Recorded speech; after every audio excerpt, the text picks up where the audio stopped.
আসসালামু আলাইকুম। এখন আপনারা দেখবেন সংবাদ শিরোনাম। গেলে দেশ পুনর্গঠনে বিএনপির প্রধান লক্ষ্য। খুলনার জনসভায় তারেক রহমান, অর্ধেক নারী জনগোষ্ঠীকে পেছনে রেখে উন্নয়ন সম্ভব নয়। এই নারী সমাজকে যদি আমরা পেছনে রেখে যতই পরিকল্পনা গ্রহণ করি না কেন, যতই বড় বড় কথা আমরা বলি না কেন, কোনোভাবেই সম্ভব নয় দেশকে সামনে নিয়ে যাওয়া। একটি রাজনৈতিক দলের একজন নেতা পরিষ্কারভাবে বলে দিয়েছে যে তারা কোনোভাবেই নারীর নেতৃত্বে বিশ্বাস করে না। ইনসাফের ভিত্তিতে গড়ে তোলা হবে প্রত্যাশিত বাংলাদেশ। মহেশখালী সমাবেশে জামায়াতের আমির দুর্নীতি ও চাঁদাবাজ মুক্ত নেতৃত্ব গড়ে তোলার প্রত্যয়। তার দলের পরিবারের গোষ্ঠীর বিজয় হলো, তারপরে জাতির উপরে তাণ্ডব চালানো হলো। ধিক্কার জানাই, ওই বিজয় আমাদের প্রয়োজন নেই। ভোট চেয়ে সারা দেশে প্রার্থীদের বিরামহীন গণসংযোগ। রাজনৈতিক দলগুলোর পরস্পর বিরোধী প্রচারণা, সংঘাতে না জড়ানোর পরামর্শ। স্লেজিংটা যদি স্লেজিং পর্যন্ত সীমিত থাকে ইটস নট এ প্রবলেম, কিন্তু আপনি যদি মনে করেন এই স্লেজিংটা সহিংসতা রূপান্তরিত হয়, এটাই সমস্যা আমাদের। প্লট দুর্নীতির 2 মামলায় শেখ হাসিনার 10 বছর কারাদণ্ড। টিউলিপ, ববি, আজমিনার বিভিন্ন মেয়াদের সাজা। রাজউক গণপূর্তে 14 কর্মকর্তাকেও শাস্তি। নির্বাচনে জিতলে দেশের স্বার্থবিরোধী বাণিজ্যিক সম্পর্কে যাবে না বিএনপি। 11 দলীয় ঐক্য বলছে সমতার ভিত্তিতে হবে লেনদেন। দেশের জন্য উন্মুক্ত থাকবো, যাদের সাথে যেখানে সম্ভাবনা আছে সেই সম্ভাবনাকে আমরা কাজে লাগাবো।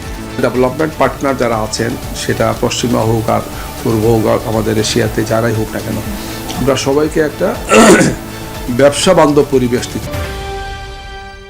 অ্যাবস্টেইন ফাইলে বিশ্বে প্রভাবশালীদের বিকৃত যৌনাচারের প্রমাণ নিয়ে চলছে তোলপাড়। বিভিন্ন পার্টিতে শিশু ও নারীদের উপর চালানো হতো নিপীড়ন।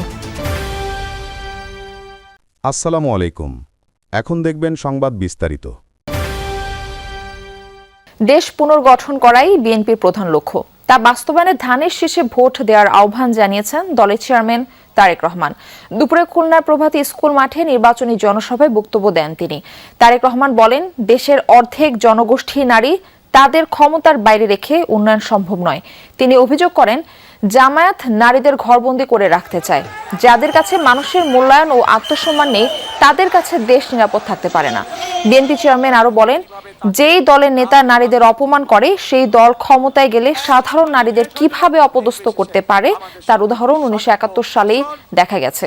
জনসভায় বিএনপি মনোনীত প্রার্থীদের পরিচয় করিয়ে দেন তারেক রহমান। খুলনার পর যশোর যাচ্ছেন বিএনপি চেয়ারম্যান। সেখানে বিরামপুর স্কুল মাঠে জনসভায় অংশ নেবেন তিনি।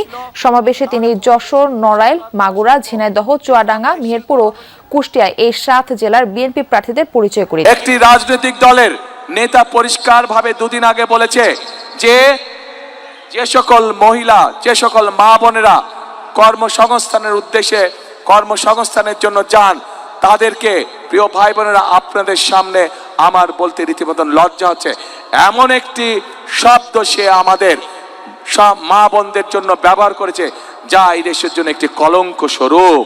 জনসংখ্যার অর্ধেক হচ্ছে এই দেশের নারী সমাজ। এই নারী সমাজকে যদি আমরা পেছনে রেখে যতই পরিকল্পনা গ্রহণ করি না কেন, কোনোভাবেই সম্ভব নয়। চাঁদাবাজ মুক্ত নেতৃত্ব গড়ে তোলা গেলে দেশ এগিয়ে যাবে বলে জানান জামায়াত ইসলামীর আমির ডক্টর শফিকুর রহমান। ইনসাফের ভিত্তিতে প্রত্যাশিত বাংলাদেশ গড়ে তোলার প্রত্যয় ব্যক্ত করেন। নির্বাচনী প্রচারণার অংশ হিসেবে মহেশখালী বড় বাজার প্রাথমিক বিদ্যালয় মাঠে নির্বাচনী জনসভায় এই কথা বলেন জামায়াতে আমির। জনসভায় ডক্টর শফিকুর রহমান আরো বলেন, গণভোটে যারা হ্যার বিপক্ষে যাবে তারা পুরানো ফ্যাসিবাদ কায়েম করতে চায়। একটা সময় যারা হ্যার বিপক্ষে ছিল তারা বাধ্য হয়ে হ্যার পক্ষে এসেছে। দাবি তোলেন ডক্টর শফিকুর রহমান।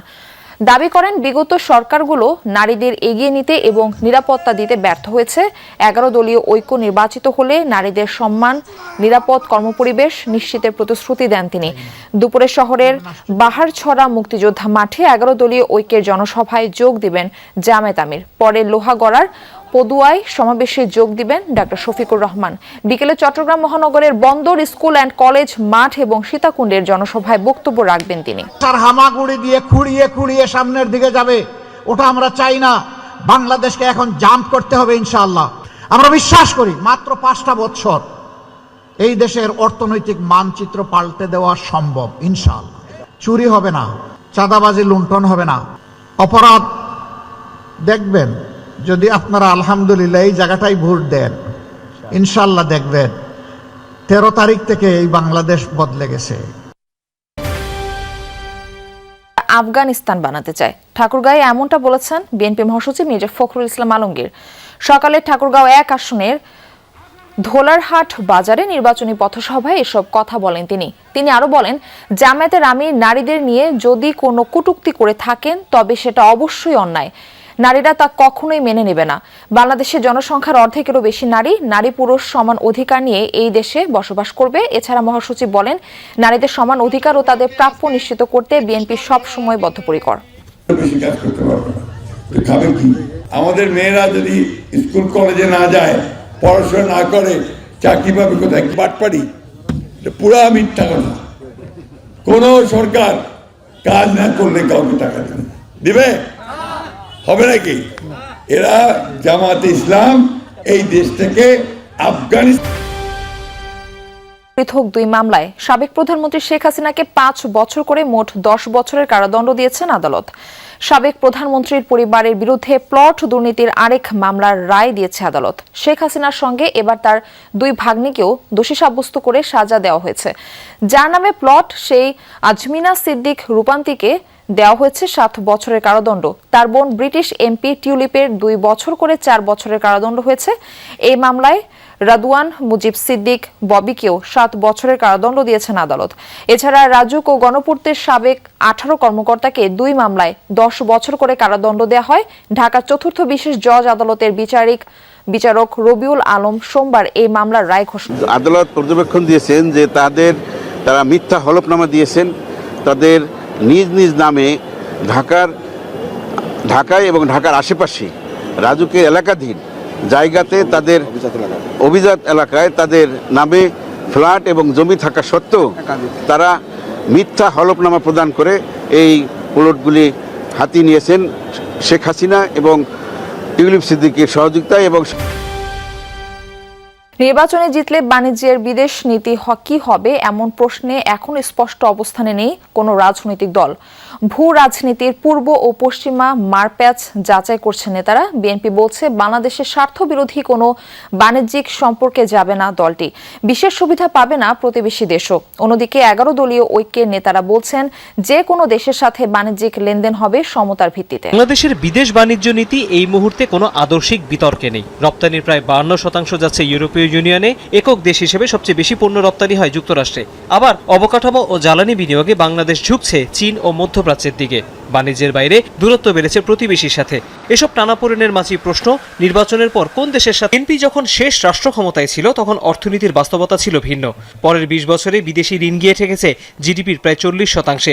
জোরালো আলোচনা এলডিসি গ্র্যাজুয়েশন নিয়ে। এবার সৃষ্টিশীল অর্থনীতির ধারণা দিয়ে বিএনপি বলছে পশ্চিমে কয়েক বিলিয়ন ডলারের বাজার হারানোর সুযোগ নেই, বাড়াতে হবে বাণিজ্য সংলাপ।